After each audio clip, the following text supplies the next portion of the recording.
आप सभी को प्यार भरा नमस्कार। स्वागत करती हूँ आप सभी का अपने YouTube चैनल भक्तिसार फ्रॉम देवभूमि में। दोस्तों, आज की वीडियो में हम जानेंगे शकुनी का सबसे बड़ा रहस्य जो महाभारत युद्ध का मुख्य कारण बना। कुछ लोग शकुनी को कौरवों का हित जानने वाले मानते हैं, परंतु आज आप जानेंगे कि वह शकुनी ही था जिसने दोनों पक्षों को महाभारत के युद्ध में मरने के लिए झोंका था। वो शकुनी था जिसने कुरुवंश के विनाश की शपथ ली थी। शकुनी वो था जिसने पांडव और कौरवों दोनों के साथ ही विश्वासघात किया। आखिर क्यों रची उसने कुरुवंश को ध्वस्त करने की साजिश और किस तरह दिया उसने अपनी साजिश को अंजाम। वैसे तो महाभारत युद्ध के लिए कई पात्रों को जिम्मेदार माना जाता है, परंतु अधिकतर लोग कौरवों के मामा शकुनी को इस भयानक युद्ध के लिए उत्तरदायी मानते हैं। ये तो हम सभी जानते हैं कि मामा शकुनी बहुत ही बड़ा षड्यंत्रकारी, कुटिल बुद्धि और चौसर खेलने में माहिर था। शास्त्रों की माने तो महाभारत काल में चौसर यानी जुए में शकुनी को कोई भी नहीं हरा सकता था। लेकिन क्या आप जानते हैं कि आखिर उसके चौसर के पासों में ऐसा क्या था जिससे वह खेल में अजय माना जाता था। धर्म ग्रंथों में वर्णित एक कथा के अनुसार शकुनी और उसका परिवार गांधारी से बहुत ज़्यादा प्रेम करता था। वह उसे दुनिया की सारी खुशियाँ देना चाहता था। गांधारी शिवजी की भक्त भी थी। उनकी साधना से प्रसन्न होकर भगवान ने उन्हें 100 पुत्रों का वरदान दिया था। इस बात का पता चलते ही भीष्म पितामह ने नेत्रहीन धृतराष्ट्र के लिए राजा सुबाला से गांधारी का हाथ मांग लिया, परंतु शकुनी इस बात से क्रोधित हो गए। उसने अपने पिता से गांधारी का विवाह धृतराष्ट्र से ना करने की मांग की, क्योंकि धृतराष्ट्र जन्म से ही अंधे थे। किंतु भीष्म पितामह के बल से डरकर राजा सुबाला अपनी पुत्री गांधारी का विवाह अंधे धृतराष्ट्र से करने को तैयार हो गए, जिसके बाद शकुनी ने मन ही मन कुरुवंश से इसका बदला लेने की ठान ली। फिर कुछ समय बाद गांधारी का विवाह धृतराष्ट्र से हो गया। गांधार नरेश ने मरने से पहले शकुनी से कहा कि तुम मेरे मरने के बाद मेरी हड्डियों से पासा बनाना। इसमें मेरा दर्द और आक्रोश होगा जो तुम्हें चौसर में कभी नहीं हारने देगा।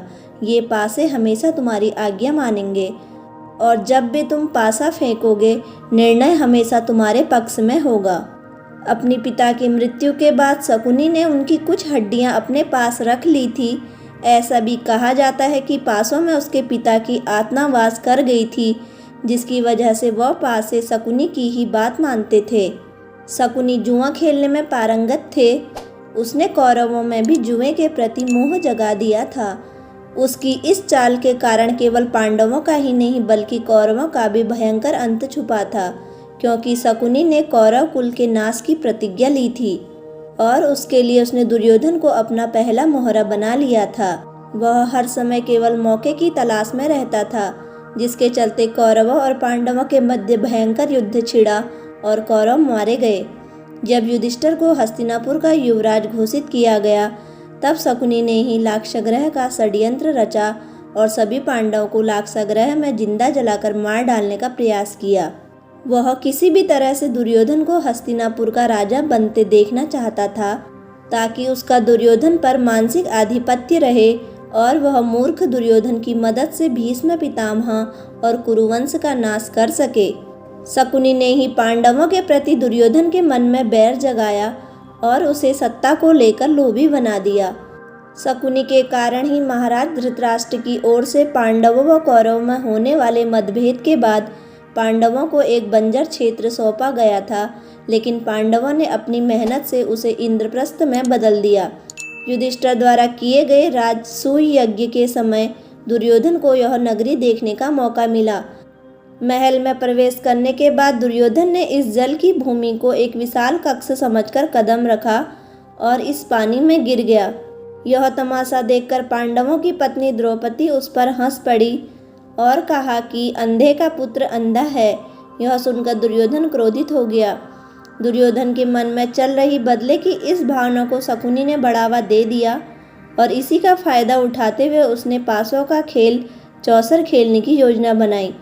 उसने दुर्योधन से कहा कि तुम इस खेल में जीतकर बदला ले सकते हो, खेल के जरिए पांडवों को हराने के लिए शकुनी ने बड़े प्रेम भाव से सभी पांडु पुत्रों को आमंत्रित किया और फिर शुरू हुआ दुर्योधन व युधिष्ठिर के बीच चौसर का खेल। शकुनी चौसर में ऐसा महारत था, वह जो चाहता था वे अंक पासों पर आ जाते थे और उसकी उंगलियों के घुमाव पर ही पासों के अंक पूर्व निर्धारित थे। खेल की शुरुआत में पांडवों का उत्साह बढ़ाने के लिए शकुनी ने आरंभ की कुछ पारियों की जीत युधिष्ठिर के पक्ष में जाने दी ताकि पांडवों में खेल के प्रति उत्साह बढ़ जाए, जिसके बाद धीरे धीरे खेल के उत्साह में युधिष्ठिर अपनी सारी दौलत और साम्राज्य जुए में हार गए। अंत में हुआ ये कि शकुनी ने युधिष्ठिर को सब कुछ एक शर्त पर वापस लौटा देने का वादा किया कि यदि वे अपनी पत्नी को दांव पर लगाएं। मजबूर होकर युधिष्ठिर ने शकुनी की बात मान ली और अंत में पांडव यह पारी भी हार गए। इस खेल में द्रौपदी का अपमान कुरुक्षेत्र के महायुद्ध का कारण बना। महाभारत जैसे भयानक युद्ध की पृष्ठभूमि तैयार करने में शकुनी ने अहम भूमिका निभाई थी और उसी युद्ध में खुद शहीद हो गया। तो दोस्तों, आपको हमारी वीडियो कैसी लगी?